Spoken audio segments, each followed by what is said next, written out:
Welcome to Crisis in Perception, where we examine the systems shaping our world one book at a time.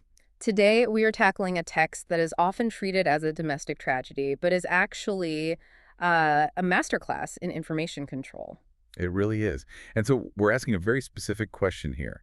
How do narrative warfare, insecurity exploitation, and social prejudice create a feedback loop where trust collapses and manipulation becomes indistinguishable from truth? And this matters, because Othello isn't just about a jealous husband, it's a simulation. It's a simulation of a closed system where an external manipulator hacks the perception of a leader, turning their own insecurities into a weapon. Right. And just to be clear for everyone listening, we are not here to review Shakespeare's poetry. We're not giving it 5 stars. No, not at all. We are looking for the pattern. We're looking at the structure of the trap. And honestly, looking at this play again for this deep dive, it felt less like a play written 400 years ago and more like, I don't know, a breakdown of a modern psyop. It's terrifyingly efficient. It is efficient. And to understand that trap, to really see the architecture, we have to understand the environment where the system was first built. We need to look at the perception environment of Elizabethan theater itself. Okay, so you mean we need to think about the physical space, the globe theater, not just the words on the page. Exactly. You can't treat Othello like a movie you watch on Netflix, because if you do, you miss the engineering. Yeah. The context of the medium is everything. Break that down. What was so different about that environment? Well, for starters, Elizabethan theater was an intimate perception environment. We're not talking about a big, dark room where the audience is passive and hidden away. Right. The plays were in the afternoon. It was daylight. Daylight. The actors can see the audience. The proximity is intense. You have the groundlings standing right at the edge of the stage. They're practically in the play. And this structural reality, it completely changes how the manipulation works. Because of the soliloquy. That's the key, isn't it? It's the key. In modern movies, a voiceover is just thoughts inside a character's head. It's internal. But on that stage, when Iago gives the soliloquy, he's talking to the people. He's looking them in the eye. He's building a relationship with the audience. Precisely. The proximity of the audience to the soliloquy meant the manipulator, Iago, builds a rapport with the observer that the other characters cannot hear. He makes us accomplices. We're in on the plan. We are the only ones who know the source code of the plot, while Othello, Desdemona, Cassio, they're all just living in the user interface he's created for them. Wait, that's actually deeply unsettling when you frame it that way. You're saying we aren't just watching him, we're kind of helping him, because we're not stopping him. We are his confidants. Think about the psychology of that. When a character breaks the fourth wall and tells you his secret plan, you naturally align with him on some level. You want to see if it works. You want to see if the plan works. Even if the plan is evil, you become invested in the competence of the villain.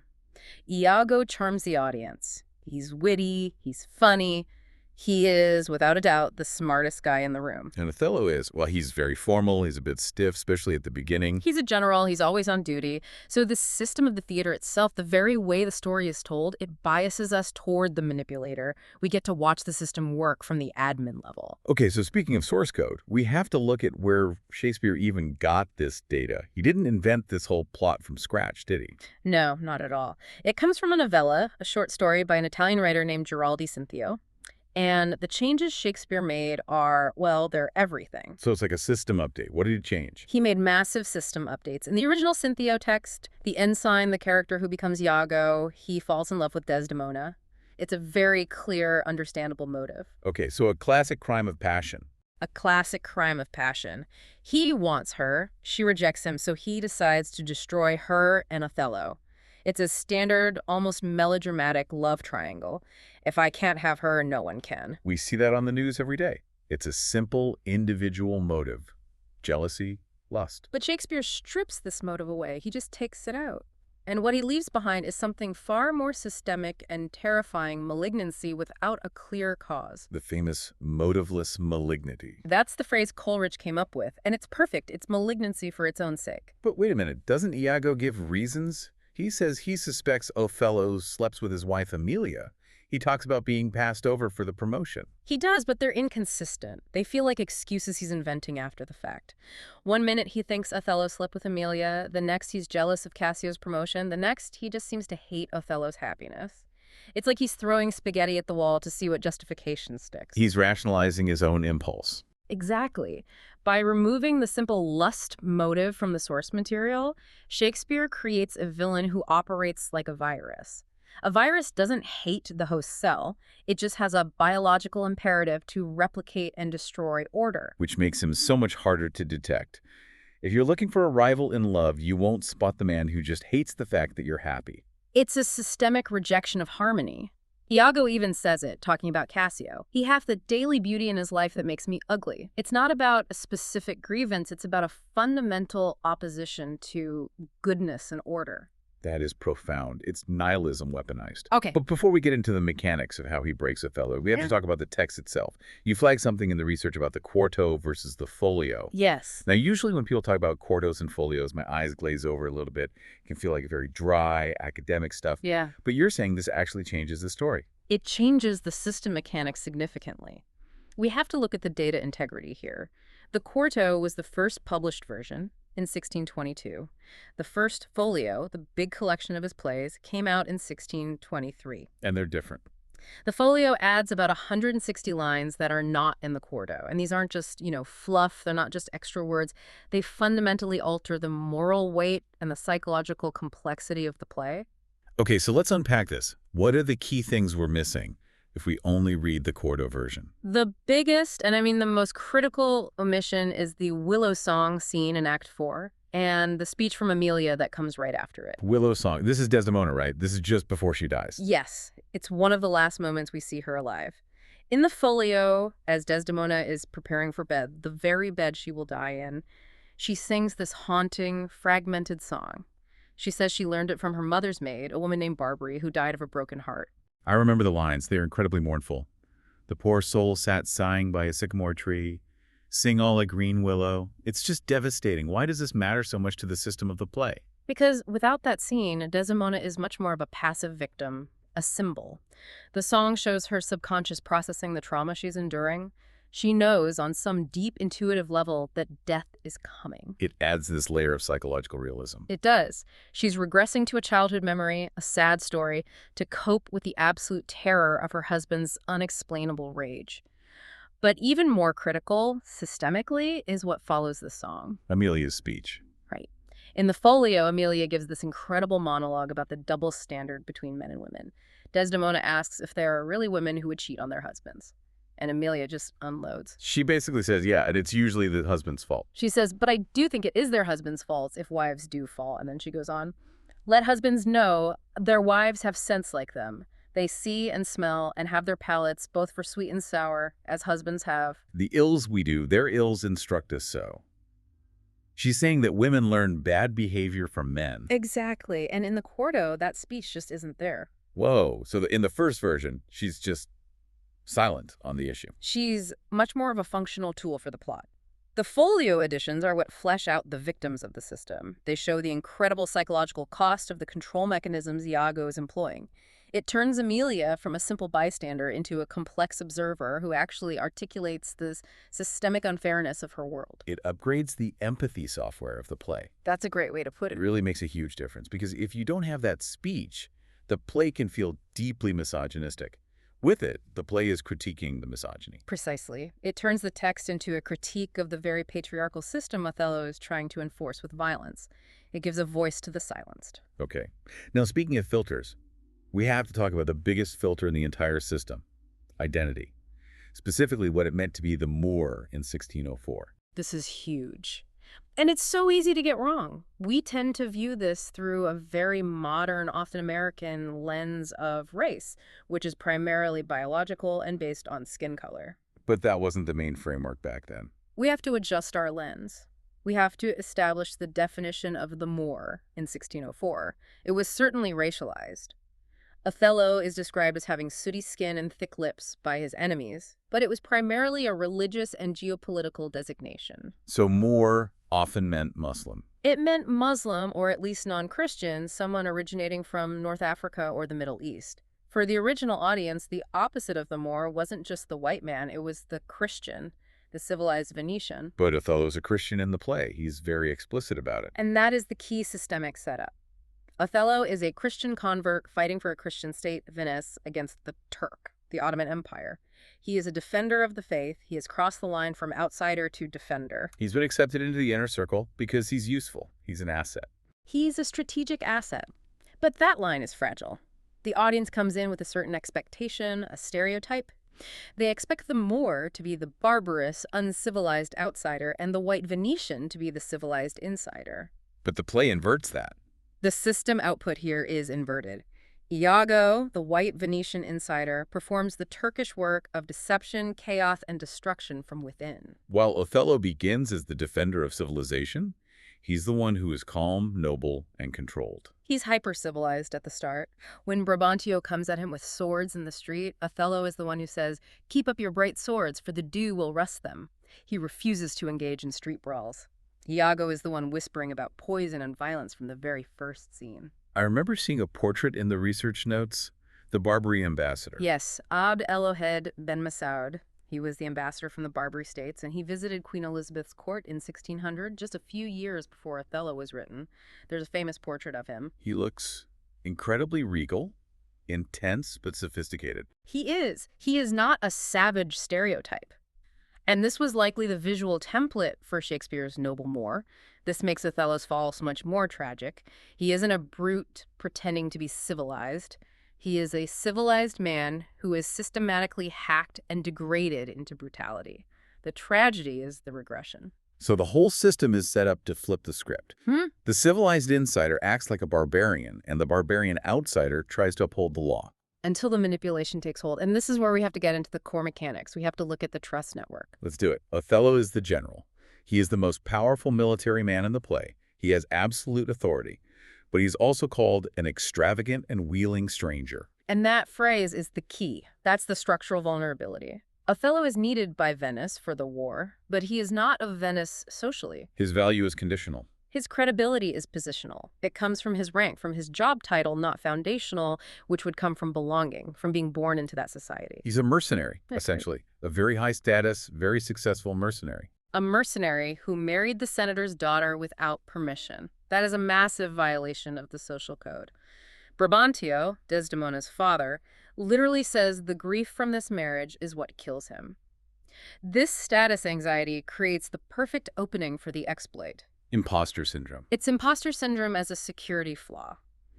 Iago knows that deep down, Othello feels like an outsider in the sophisticated, subtle world of Venetian high society. I think a lot of people can relate to that. You get the big job, you get into the fancy school, but there's this little voice that says, they're going to find out I don't really belong here. And Iago takes a chisel to that little crack and hammers it until the whole structure comes down. He does this by using prejudice as an interpretive shortcut. How so? What's the specific mechanism there? Iago uses social proof against Othello. There is a pivotal moment, the moment the poison really enters the system, where he says to Othello, "I know our country disposition well." Oh, that is just devastating. He's pulling rank. He's saying, I'm from here, you aren't. Let me explain how these people really work. Exactly. He frames Venetian women as inherently deceptive. He says, in Venice, they do let heaven see the pranks they dare not show their husbands. He's basically implying that adultery is just a cultural sport in Venice, and Othello, being a naive foreigner, just doesn't know the rules of the game. And because Othello's an outsider, he has no way to verify this. He can't say, no, that's not true. I grew up with Venetian women. He has to rely on Iago's insider data. That is the exploit mechanism. He accepts the prejudice as data, and that's where the feedback loop initiates. It immediately reduces the need for verification. Suspicion starts to feel like insider knowledge. He thinks he's finally getting the unvarnished truth about his new home. He thinks he's learning the truth about his wife, but what he's actually doing is downloading Iago's cynical, bitter misogyny and mistaking it for cultural insight. And here's where it gets really interesting, or really frustrating, depending on how you look at it. Iago barely has to provide any hard evidence for most of the play. He creates this monster almost entirely out of ambiguity. This is his greatest tool. It's the echo chamber technique. Break that down for us, because when you read the text of that scene, it's maddening. Othello will ask a simple question, and Iago just repeats it back to him. Let's look at Act 3, Scene 3. This is the turning point of the entire play. The whole thing hinges on this conversation. Othello sees Cassio leaving Desdemona, and Iago says, "Ha! I like not that." It starts there. A few moments later, Othello asks if Cassio knew about his love for Desdemona from the start. And he did. He was the He go-between. was, and Othello says so. He says, "Oh, yes, and went between us very oft." And what is Iago's reply? Indeed. Indeed. That's it. That's the hack, a single word. It's the pause. It's the inflection. It's the implication. Othello hears that, and his mind immediately starts to spiral. He says, indeed, I indeed. Discernst thou aught in that? Is he not honest? And Iago just keeps echoing him. Honest, my lord. It drives Othello absolutely crazy. He says, "By heaven, thou echoest me, as if there were some monster in thy thought, too hideous to be shown." He can feel that Iago is hiding something, and that's the genius of it. The system consequence is that the target, Othello, fills in the gaps with his own worst fears. Iago provides the silence, Othello provides the noise. The monster is self-generated. Iago is the director, but Othello is the actor who's writing his own tragic lines. Perfectly put. If Iago just came out and told Othello, "Your wife is cheating on you," Othello, the general, might demand proof. He'd go into interrogation mode. But by pretending to hide it, by being reluctant, Iago makes Othello demand the bad news. It's reverse psychology on steroids. Othello feels like he's uncovering a hidden truth, so he values it more. He feels like he's in control of the discovery. He's not. He's being led every step of the way. And, T.S. Eliot had a pretty spicy take on Othello's reaction to all this. He critiqued the idea that Othello is just this noble, innocent victim. He argued that Othello is constantly cheering himself up. Cheering himself up? That sounds odd. I mean, it's a tragedy where he kills his wife and himself. Eliot meant that Othello uses high rhetoric, what critics call the Othello music, as a way to escape from ugly, messy reality. When the pressure gets too high, he retreats into these beautiful, grand, self-pitying speeches. Farewell the tranquil mind. Farewell content. Farewell the plumed troop and the big wars. Exactly. It is magnificent poetry. But notice what he's doing. He's not trying to find out the truth anymore. He's already writing the story of his own tragic downfall. He's turning his pain into a statue. He's making it aesthetic. So his eloquence, his greatest verbal strength, actually becomes a defense mechanism. And a vulnerability. He would rather perform the role of the great man betrayed than do the dirty work of actually investigating a potential infidelity. It makes him incredibly vulnerable to Iago's bestial prose. Iago constantly uses animal imagery. An old black ram is tupping your white ewe, goats and monkeys. He drags Othello down from the poetry into the gutter. And Othello's language breaks down. By the end, he's not speaking in those grand verses anymore. He's just spitting out fragments. Handkerchief confessions, handkerchief. His entire operating system crashes. The Othello music goes silent. Speaking of crashing systems, I want to challenge you on something. We talk about this manipulation being so brilliant, but does the plot actually make sense? I'm talking about the timeline. Ah, yes. The double time scheme. Yeah. I mean, when you watch the play or read it really closely, it feels like this all happens over, what, a weekend? A couple of days at most? They land in Cyprus, there's a party, Cassio gets fired, and by the next night, Desdemona is dead. If you chart it out literally, the core action Cyprus seems to take place in about 36 hours. Okay, but wait. In that same 36-hour period, Iago has Othello convinced that Cassio and Desdemona have been having this long-running affair. He says Cassio has slept with her 1,000 times. And Emilia says her husband has asked her to steal the handkerchief 100 times. It's physically impossible. They've been on a boat. They just got there. There has been no time for any of this to happen. So is this just, is it a plot hole? Is Shakespeare being sloppy? Yeah. It's not a bug. It's a feature. It is absolutely a system constraint. It's what critics call the double time effect. Shakespeare is running two clocks simultaneously. There is short time for the onstage action, which keeps the tension high, the panic rising, and there is long time in the psychology of the characters, which makes the idea of a long-standing affair plausible. It's like dream logic. You know, in a nightmare, you don't stop to ask, wait, how did I get from my house to the top of this skyscraper? You just feel the urgency and the fear. That's a perfect analogy. The outcome is that panic creates a lack of due process.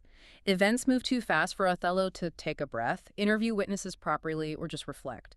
If Othello had just 1 week to cool down and have a calm conversation with Desdemona, the entire plot falls apart. He never actually confronts her with the evidence until it's too late. He hints, he accuses her in general terms, but he never sits her down and says, Iago told me this. Cassio has your handkerchief. Explain. Because Iago keeps the clock running. Urgency destroys rationality. It's the ticking clock tactic that scammers still use today. You have to act now or you'll lose your bank account. Your computer is infected. Click here immediately. It's designed to bypass your critical thinking. It creates a cognitive tunnel, and that tunnel is made even narrower by isolation.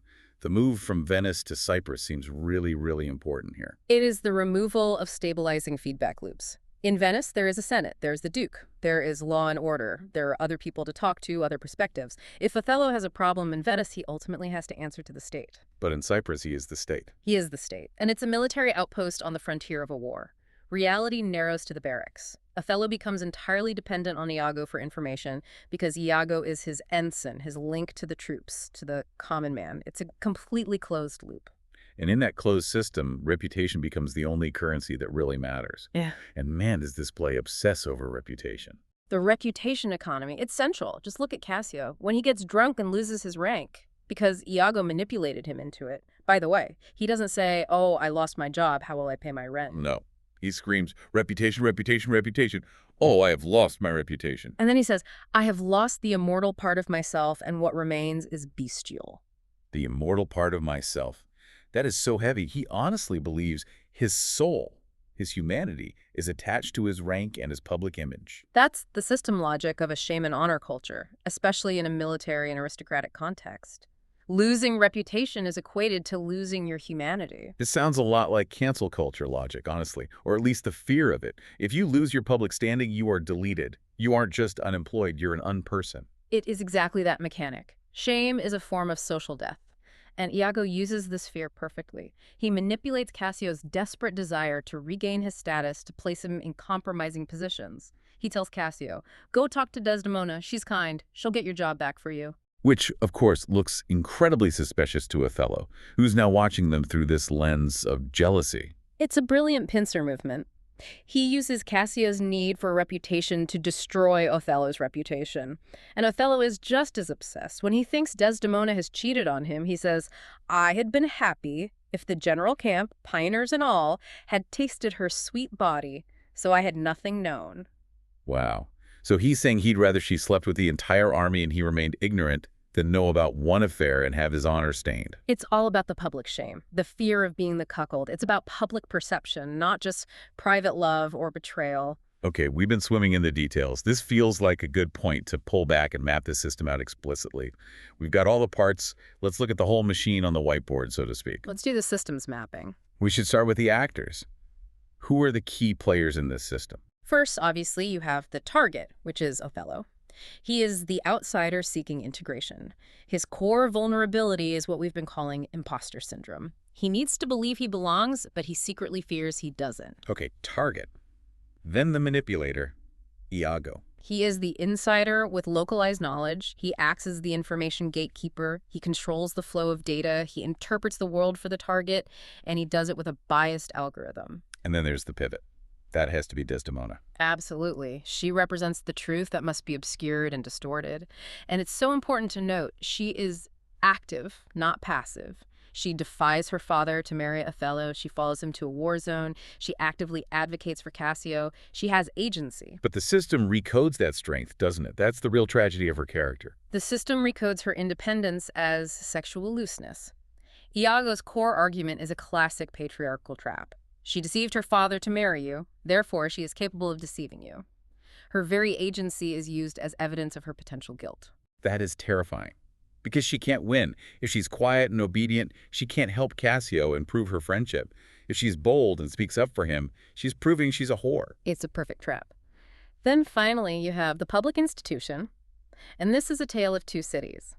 You have the Venetian Senate, which is rational and ordered, and then you have the Cyprus garrison, which is emotional, reactive, and isolated. The play moves from the rational sphere to the reactive sphere, and that's where the murder happens. Okay, that covers the actors. Now, what about the incentives? Why are they doing what they're doing? For Iago, we discussed the motiveless malignity idea. But there's also simple status and professional jealousy. Cassio got the promotion Iago wanted, but I think it's deeper than that.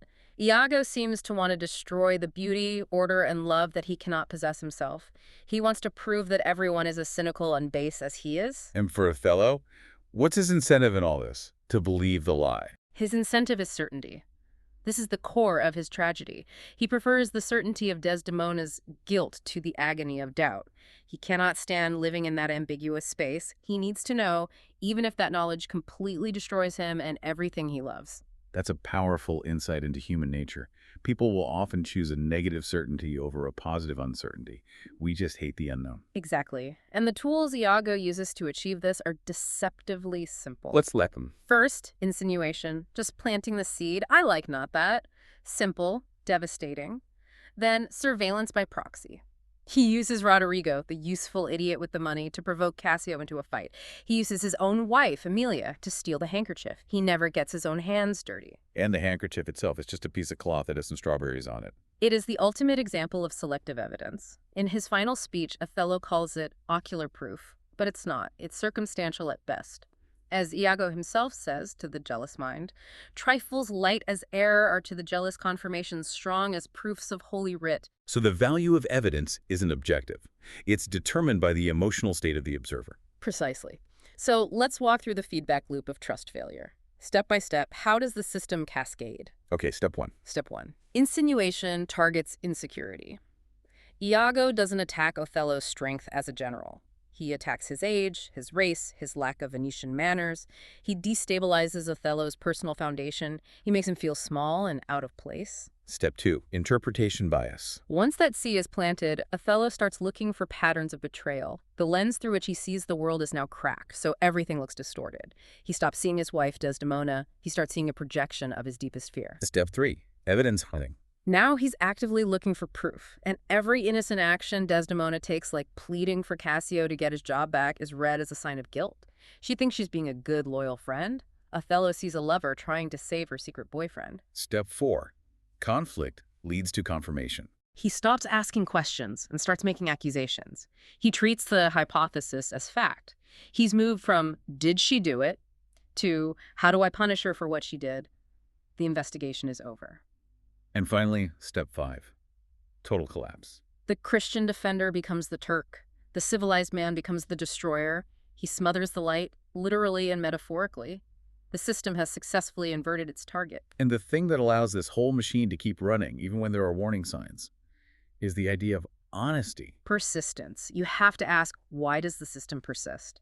It's because honesty is weaponized. Everyone calls Iago Honest Iago. That reputation is a shield that allows him to bypass all of Othello's critical defenses. The system defaults to assuming the trusted insider is truthful. Othello says it himself.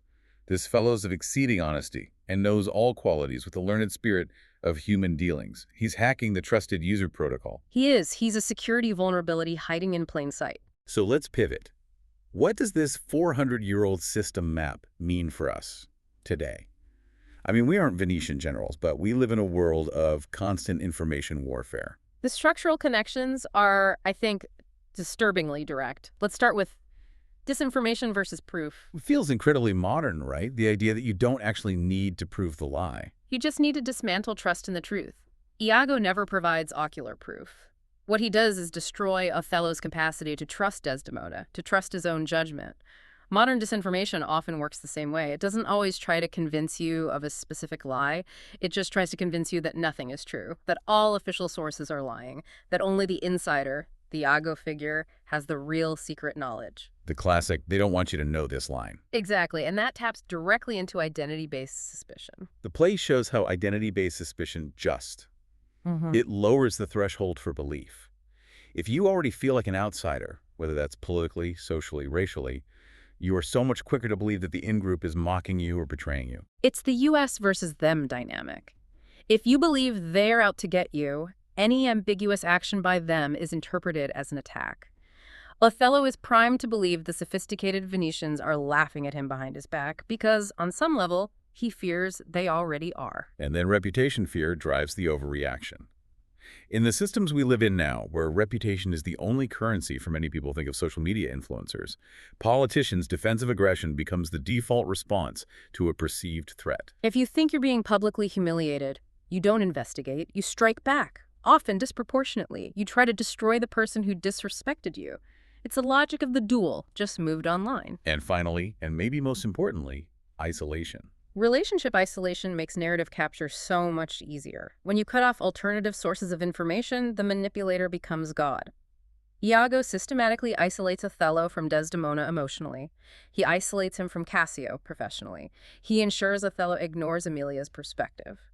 When you're trapped in an echo chamber, the algorithm or the Iago controls your entire reality. This leads us right to the core of the crisis in perception connection. We have a tendency to blame the individual. We say, oh, Othello was just too jealous. He was weak. He was foolish. But the crisis in perception view is that Othello was wrought. That's the exact word he uses in his final speech. One that, being wrought, perplexed in the extreme. The system was engineered to break him. It is a failure of verification protocols in a high-stress, isolated environment. It's a hack. You don't blame the computer for getting a virus. You blame the lack of security software and the sophistication of the malware. Exactly. Iago is the ultimate example of manufactured perception. He literally stages plays within the play to control what Othello sees. You're talking about the scene where he gets Cassio to talk about his mistress, Bianca. Yes, let's look at that piece of engineering. It's brilliant. Iago gets Cassio laughing and making crude jokes about Bianca. Othello is hiding, watching from a distance. He sees Cassio laughing. He sees Cassio holding Desdemona's handkerchief, which an angry Bianca just threw back at him. But Othello thinks they're laughing about Desdemona. He thinks Cassio is mocking him. Iago has effectively dubbed new audio over the video feed Othello is seeing. It's a contextual deepfake. He manipulates the context so that the visual evidence, Cassio laughing, holding the handkerchief, seems to prove the lie.